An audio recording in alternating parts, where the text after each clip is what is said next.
As a minister, I'm sure you are aware that I have a multitude of opportunities to preach a sermon. And if I don't feel like I've done an adequate job on a particular Sunday, no problem. I get another chance the next week, and the next week, and the next week. But lately, I've been wondering what I'd do if I could only give one sermon, one opportunity to express the main message of the gospel. I started to think about that as I was considering the role of John the Baptist here in Luke's gospel. John is out there preaching in the wilderness, and people are coming from far and wide to hear his message. And really, he's got basically one shot here. That one sermon, if you listen closely, starts with a rather harsh message, really. I mean, think about it.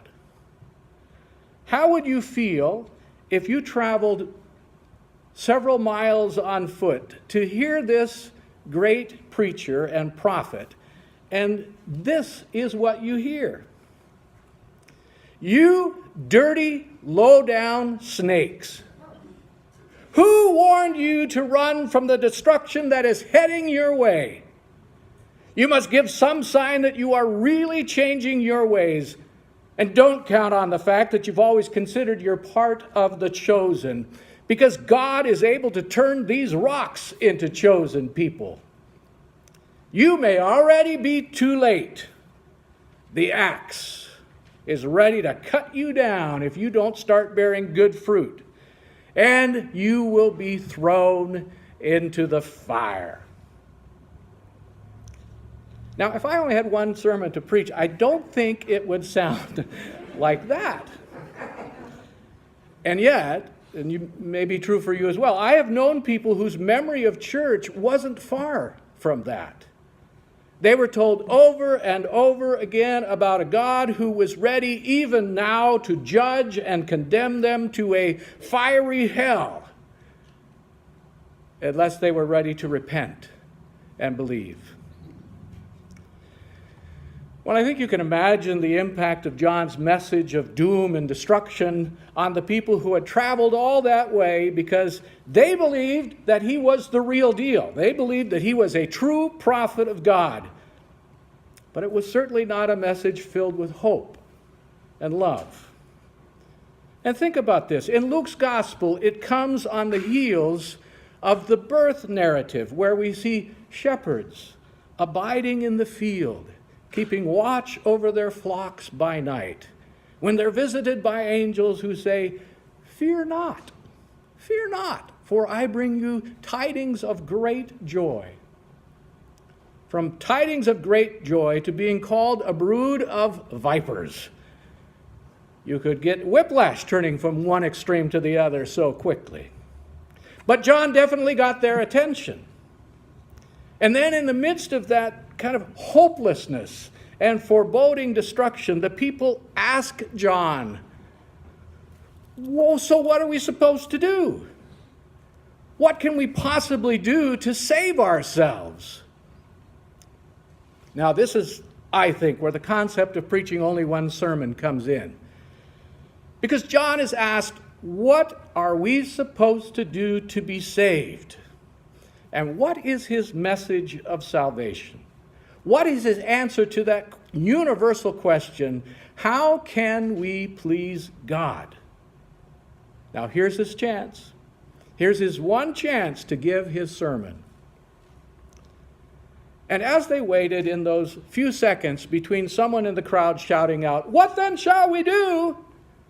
And John's answer, their minds were probably going a mile a minute, filling in the blank. Well, he's probably going to ask us or tell us that we have to go to the temple every day, we have to make huge sacrifices, we have to go on some epic spiritual quest over many miles and end up at the top of some very far away mountain, and then after sitting on that mountain and fasting for 7 days, then we might get a sign that we are acceptable to God.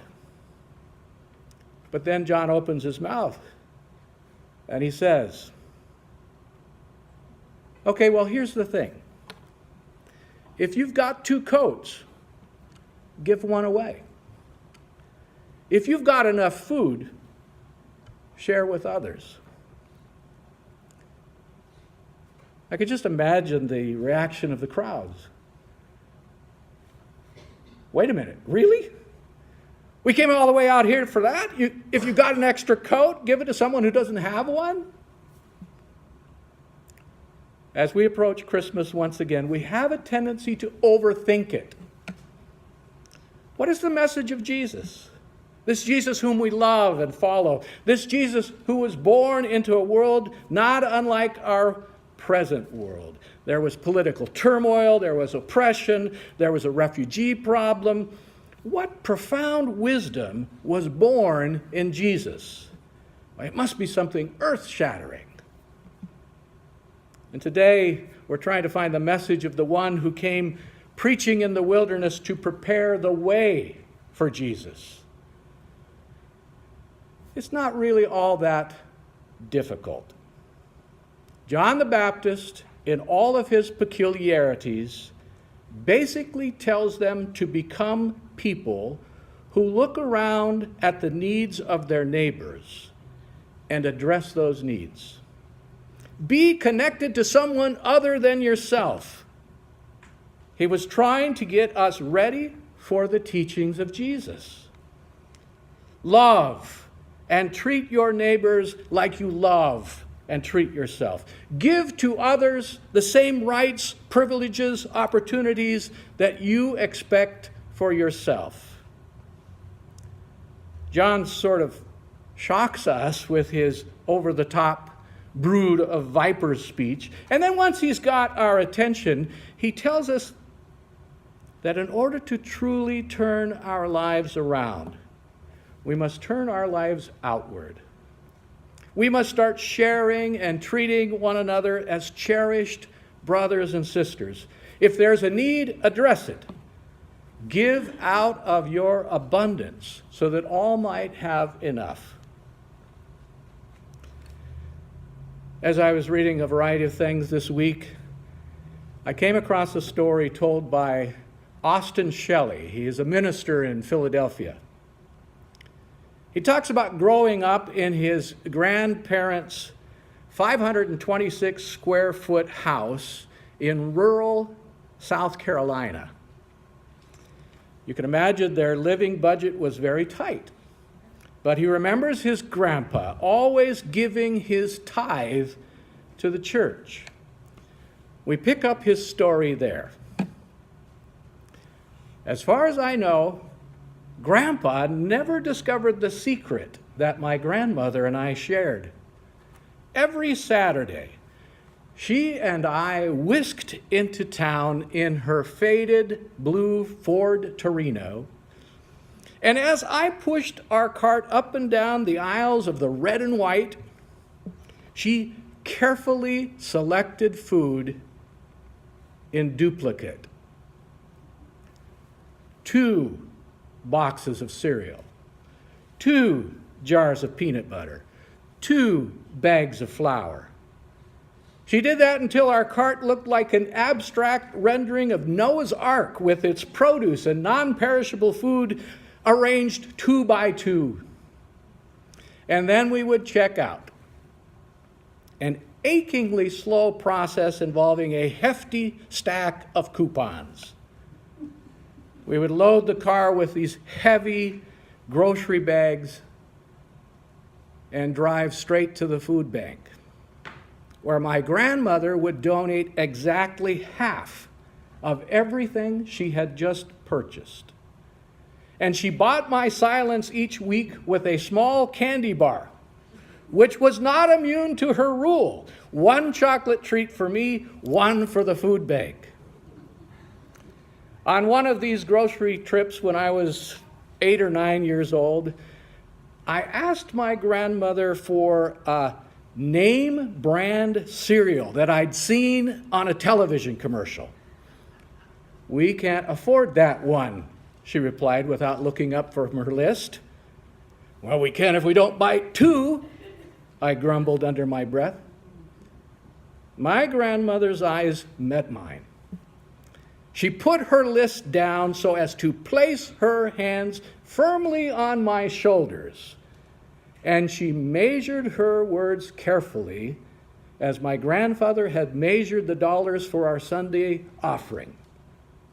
If we can't afford two, we can't afford one. The message of John the Baptist is remarkably simple. The message of Jesus is remarkably simple. Live as a blessing to others. Share what you have. Care beyond the walls of your home, your church, your family. In order to truly be faithful to God's way, be generous and kind. The people who had gone out to see John the Baptist left that wilderness realizing that instead of some great spiritual quest, they simply had to rethink how they had been living their whole lives. God has a way of meddling in our business. Christmas comes whether we're ready or not. We have just enough time to rethink how we have been living our whole lives. And maybe, who knows, maybe we'll start by buying 2 bags of flour instead of 1.